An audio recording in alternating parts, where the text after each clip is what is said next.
दरअसल ये जो थेरेपी हुआ ये अल्बर्ट एलिस के द्वारा दिया गया, तभी तो इसका नाम अल्बर्ट एलिस के नाम पर हुआ। अब ये जो इनका एक बहुत ही, ये 1950-54 के आसपास इन्होंने ये दिया था अल्बर्ट एलिस ने, और वो तब दिया था, तब ये स्थापित हुए जबकि यंग का समय था, जबकि फ्राइड का समय था। ऐसे ऐसे बहुत बड़े बड़े जो मनोवैज्ञानिक थे उनके समय में ये अपने आप को प्रसिद्ध किए, तो ये बहुत बड़ी बात हो गई।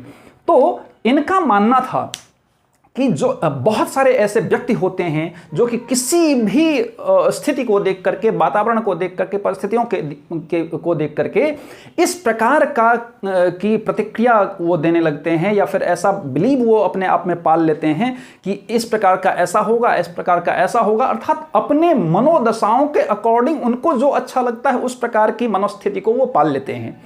उन्हीं मनस्थितियों से बाहर निकालने के लिए अल्बर्ट एलिस ने इस जो तर्कसंगत भावनात्मक व्यवहारवादी चिकित्सा है इसका इन्होंने इजाद किया। दरअसल ऐसे बहुत सारे लोग होते हैं जो कि बेवजह, बिना मतलब, अपने मन से वो किसी भी चीज़ों को, किसी भी स्थितियों को देख करके अपने मन से कोई भी एक भावना पाल लेते हैं या कोई प्रतिक्रिया पाल लेते हैं। अब मान लीजिए कि सपोज एक व्यक्ति है एक्स, ये व्यक्ति एक्स है। अब ये व्यक्ति एक्स है और इसका मानना है कि कोई भी जो पार्टी होती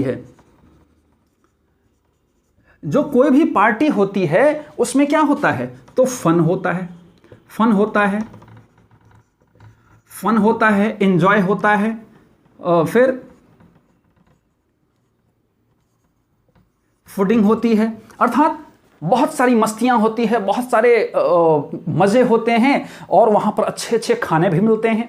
ऐसा धारणा किसकी है, एक एक्स नामक व्यक्ति का है। मान लीजिए कि एक्स नामक व्यक्ति का है कि कोई भी पार्टी होती है तो पार्टी मतलब क्या होता है, एंजॉयमेंट होता है, डांसिंग होता है, एकदम से फन होता है, वहाँ पर अच्छा खाना मिलता है और बहुत सारे मज़े आते हैं। अब यही एक्स एक ऐसी पार्टी में चला गया जहां पर ना तो फन था, ना ही एंजॉय थी और ना ही अच्छा खाना था। अब देखिए कि इसकी जो मनोदशा है, इसका जो मनोमस्तिष्क है, इसने अपने मन में पाल रखा है पहले से कि कोई भी पार्टी होती है उसमें एंजॉयमेंट भी अच्छा होता है, फन भी अच्छा होता है, खाने भी अच्छे होते हैं, मस्ती भी बहुत ज़बरदस्त होती है। लेकिन एक ऐसी पार्टी इसको मिल गई जिसमें वो गया, लेकिन ना तो यहाँ पर खाना था, ना ही एंजॉय था, ना ही फूडिंग थी, कोई व्यवस्था नहीं। अब इसका यह मानना हो गया कि नहीं, मैं कतई इस पार्टी में नहीं रह सकता, क्योंकि इसमें तो कुछ है ही नहीं भाई। जब यहां पर है ही नहीं तो इस पार्टी किस बात की, हम इस पार्टी में टिकने वाले नहीं हैं। अब यहां पर समझिए कि यह एक मनस्थिति से पहले जो सिट कर चुका था कि ऐसा होता है, वहां पर नहीं मिलने के बाद इसको निराशा हाथ लगती है। अब हम दूसरा एग्जाम्पल देते हैं। अब यहीं पर एक x है, एक y है, एक x है और दूसरा y है। अब जो एक x है और दूसरा y है, उसमें x और y दोनों क्या करता है कि एक इंटरव्यू में जाता है। अब दोनों ही एक इंटरव्यू में जाता है। अब इंटरव्यू में जाने के पश्चात क्या होता है कि वो दोनों को ही निराशा हाथ लगती है, दोनों का ही सिलेक्शन नहीं होता है। अब जब दोनों का ही सिलेक्शन नहीं होता है, उस स्थिति में क्या होता है कि ये एकदम से निराश हो जाता है, हताश हो जाता है एकदम से कि नहीं भाई, मेरे लिए तो ये जॉब है ही नहीं, मैं तो ये नहीं कर सकता। दरअसल ऐसी सोच ये बना लेता है। जब ऐसी सोच ये बना लेता है तो इसको केवल और केवल निराशा हाथ लगती है। वहीं पर ये वाई जो था, इसको भी निराशा हाथ लगी, इसका भी सिलेक्शन नहीं हुआ, लेकिन इसको भी थोड़ी देर के लिए तो निराशा हुई कि मेरा भी सिलेक्शन होना था लेकिन नहीं हुआ। लेकिन इसने कहा कि नहीं भैया, ऐसा नहीं है कि यही मात्र एक जॉब नहीं है, इससे बेहतर जॉब मेरे लिए है और मैं इसको करके रहूंगा। और इसकी जो सोच थी, अब ध्यान दीजिए, इसकी जो सोच थी वो डिफरेंट थी। इसकी सकारात्मक सोच थी, और इसकी क्या थी, नकारात्मक सोच थी। अब इसकी जो नकारात्मक सोच थी, तो दोनों ही क्या ये नहीं कर सकता था, ये भी कर सकता था, लेकिन इसका जो है नकारात्मक सोच, इसकी सकारात्मक सोच। अब एक और उदाहरण के माध्यम से हम बेहतर ढंग से जानेंगे। अब देखिए यहां पर ए बी सी डी और ई। अब यहां पर ये देखिए कि ये टी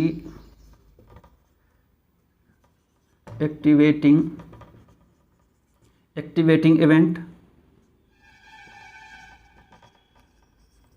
इवेंट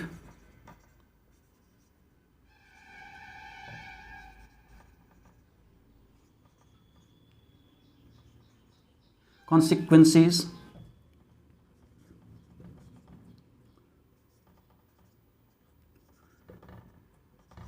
disputing और इफेक्ट। एक्टिवेटिंग इवेंट का मतलब सक्रिय घटना,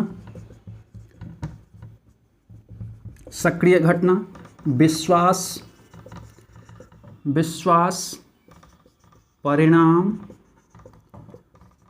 वाद विवाद और प्रभाव। अब इसको आप यहां पर परामर्श के हिसाब से आप देखिए, चिकित्सा के माध्यम से आप देखिए, थेरेपी के माध्यम से देखिए कि कैसा होता है। अब सेम ये यहां पर एक्स और वाई। अब एक्स और वाई मान लीजिए कि कोई एक क्या होता है, एक पार्टी में जाता है। अब मान लीजिए कि एक पार्टी है, एक क्या है, पार्टी है।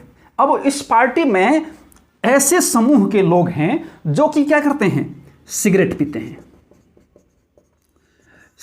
पीते हैं। यहां पर मैक्सिमम जो लोग हैं इस पार्टी में, जो लोग हैं वो क्या हैं, तो सिगरेट पीने वाले लोग हैं। अब जब सिगरेट पीने वाले लोग हैं तो वहां पर सारे लोग सिगरेट पीते हैं। अब सारे लोग सिगरेट पीते हैं तो यहां पर एक मान लीजिए कि एक है क्या, राम नाम का एक आदमी है। अब एक राम नाम का आदमी है, वो क्या करता है, तो उसका मानना है, उसका जो बिलीफ सिस्टम है, उसका जो अपना बिलीफ सिस्टम है, उसका जो अपना विश्वास है, वो क्या कहता है कि नहीं, जब सिगरेट लोग पीता है तो कुछ देर तक तो आराम मिलता है, कुछ देर तक तो एकदम से अच्छा लगता है, बहुत मजा आता है। अब बहुत मजा जो है इसका क्या है, बिलीफ सिस्टम है, कि इसका विश्वास है कि जब भी कोई आदमी सिगरेट पीता है तो कुछ देर तक आराम से रहता है, बहुत अच्छा लगता है, अच्छा मजा आता है, बहुत मजा आता है। तो इसका है। अब ये मे भी ऐसा हो सकता है कि एक दो बार ट्राई किया हो, सिगरेट पी करके ट्राई किया हो, इसको अच्छा लगा हो, बहुत मजा आया हो, कुछ देर के लिए रिलैक्स हुआ हो, तो इसका बिलीफ सिस्टम ये हो गया कि बहुत मजा आता है कुछ देर तक। अब अगर मान लीजिए कि इसका बिलीफ सिस्टम पहले से ही ऐसा है कि सिगरेट पीने के कुछ देर बाद तक बहुत अच्छा लगता है, अच्छा महसूस होता है, बहुत मजा आता है, तो वह अगर इस पार्टी में जाएगा तो क्या करेगा, सिगरेट को छोड़ देगा, कतई नहीं छोड़ देगा। तो ये क्या करेगा, यहां पर जाकर के सिगरेट पी लेगा। अब सिगरेट पी लेगा और जब ऐसा आयोजन कहीं पर या फिर इसके जो दोस्त हैं वगैरह जो लोग हैं, वो कभी भी देखेगा कि कोई सिगरेट पी रहा है, वो धर से वो भी पी लेगा, कभी अपने जेब से पैसा निकाल करके, कभी तो उसको दोस्त पिला लेगा। लेकिन जैसा भी हो, कुछ दिन तक अगर ऐसा ही चलता रहा तो वो क्या हो जाएगा, आदी हो जाएगा।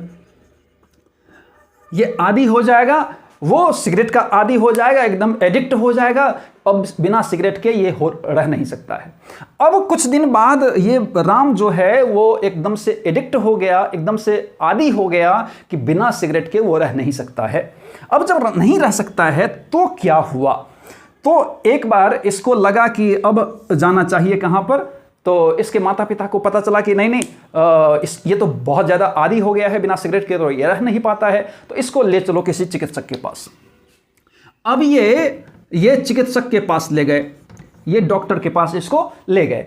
अब डॉक्टर के पास जब ले गए तो यहां पर आप देखिए, इसको जो मैंने कहा था एक्टिवेटिंग इवेंट, सक्रिय घटना क्या है, तो ये जो सिगरेट पार्टी है, जो पार्टी चल रही है, ग्रुप ऑफ पीपल, यहां पर सारे लोग क्या कर रहे हैं, सिगरेट पी रहे हैं, ये सक्रिय घटना है। बिलीव सिस्टम इसका क्या है, राम का क्या है बिलीव सिस्टम, कि बहुत मजा आता है, कुछ देर तक बहुत आराम से रहता है, बहुत एकदम से अच्छा लगता है, ये इसका बिलीव सिस्टम है। तो ये विश्वास हो गया। अब ये परिणाम क्या था, परिणाम इसके अलग अलग पार्टी में हिस्सा लिया, अलग अलग दोस्त के माध्यम से इस सिगरेट को पिया, ये आदी हो गया। अब आदी होने के बाद इसके माता पिता ने देखा कि भैया ये तो आदी हो चुका है, इसको कैसे हम इस सिगरेट से छुड़ाएं, इसका सिगरेट छुड़ाएं। अब ये डॉक्टर के पास ले गया। अब डॉक्टर के पास ले गया तो राम जाता है किसके पास, डॉक्टर के पास। अब राम जब डॉक्टर के पास जाता है तो चूंकि इसका बिलीव सिस्टम क्या है कि बहुत मजा आता है, कुछ देर तक एकदम से चैन लगता है, जो भी।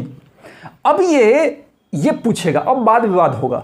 अब डॉक्टर और राम के बीच वाद विवाद होगा। अब ये पूछेंगे, डॉक्टर पूछेंगे राम से कि ऐसा तुमसे कैसे हुआ, तो ऐसा हुआ। फिर ये तुम क्यों पीते हो, तो बहुत मज़ा आता है, इसका तो यही बिलीव सिस्टम है, वही बताएगा। तो वही बताया। अब ये क्रॉस क्वेश्चन किए कि अरे तुम्हारी ऐसी ही सोच है कि तुम मतलब इस छोटे से मज़े के लिए इस सिगरेट को अपना एकदम से एडिक्ट बना लिए, आदी हो गए हो। और एकदम से मुझे ये बताओ, इसको तुम प्रूफ करके बताओ कि जो सिगरेट नहीं पीते हैं वो अच्छे चैन से नहीं रहते हैं, उनको कभी मजा नहीं आया क्या? तुम खुद ही मुझे बताओ कि तुम आज 18 साल के बाद ये सिगरेट पीना चालू किए हो, क्या 18 साल तक कभी मजा नहीं आया? कभी तुम खुश नहीं थे? कभी वे लोग कभी जो सिगरेट नहीं पीते हैं, क्या वो कभी खुश नहीं होते हैं? क्या ऐसा होता है कि जो दुनिया में सिगरेट पीते हैं, क्या वही लोग अच्छे होते हैं? क्या वही लोग खुश होते हैं? क्या उन्हीं को मजा आता है?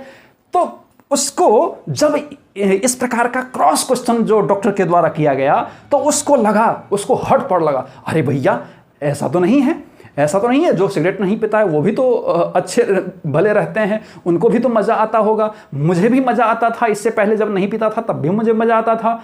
लेकिन अब अर्थात कहने का मतलब है कि ये जो आर्यवीटी सिद्धांत है, ये क्या करता है कि किसी के जो बिलीव सिस्टम है उसमें जो एक प्रकार से सेट हो चुका है बिलीव, उसको बाद में उस बिलीव सिस्टम को दूसरी स्थितियों में लाने के बाद उसको बार बार उसको उस दूसरी स्थिति में ढालने के पश्चात उसकी जो मतलब गैर नैतिक जो बिलीव है उसको हटा करके नैतिक बिलीव को सेट किया जाता है। अब ऐसे तो इस प्रकार से बहुत सारे क्रॉस क्वेश्चन पूछे कि तुम क्या 18 साल तक कभी मजे नहीं किए? क्या वैसे लोग आज तक कभी मजे में नहीं रहते हैं जो कि सिगरेट नहीं पीते हैं? क्या तुम ही केवल जो सिगरेट पीते हैं कि क्या उसी को केवल मजा आता है? या फिर बहुत सारे अलग अलग प्रकार के। और ये बार बार जब भी आता था थेरेपी के लिए तब ये डॉक्टर ऐसे क्वेश्चन पुटअप करते थे, अलग अलग प्रकार के ऐसे क्वेश्चन पुटअप करते थे। अब इसका जो बिलीव सिस्टम है वो धीरे धीरे परिवर्तित होता गया और इसको लगा कि नहीं, मैं तो गलत काम में हूं। अब ये एक्सेप्ट करने लगा, नहीं वो गलत काम है और मैं गलत काम में आ चुका हूं। अब ये धीरे धीरे ये खुद भी कोशिश कर रहा है कि अब मैं कैसे छोड़ दूं। अब कैसे छोड़ दूं, तो इस वाद विवाद का प्रभाव क्या हुआ, इफेक्ट क्या हुआ? तो वो अपनी गलत आदतों से बाज आ गया और उसकी जो गलत आदतें थीं वो छूट गई। तो इस प्रकार के जो तर्कसंगत भावनात्मक व्यवहारवादी सिद्धांत या चिकित्सा है, आर्यवीटी है, तो इसके माध्यम से किसी भी व्यक्ति के द्वारा जो अपना इर्रेगुलर जो रेशनल बिलीव हम पाल लेते हैं अपने आप में, वो जो रेशनल बिलीव है, इरेशनल बिलीव है, वो खत्म करना चाहता है और जो रेशनल बिलीव है, जो अच्छे विश्वास हैं, उसको यहाँ पर जगाना चाहता है। तो यही मुख्य तौर पर आर्यवीटी का सिद्धांत बताता है, जो कि अल्बर्ट एलिस के द्वारा पेश किया गया। तो मुझे लगता है कि आप बहुत बेहतर ढंग से आप इस चीज़ को जाने होंगे। इसी प्रकार से पढ़ने के लिए आप एजुकेशन प्रवाह यूट्यूब चैनल को सब्सक्राइब कीजिए, लाइक कीजिए, कॉमेंट कीजिए, शेयर कीजिए और साथ ही बेल आइकन को जरूर प्रेस कीजिए ताकि आपको आने वाले सभी वीडियो मिलती रहे। धन्यवाद।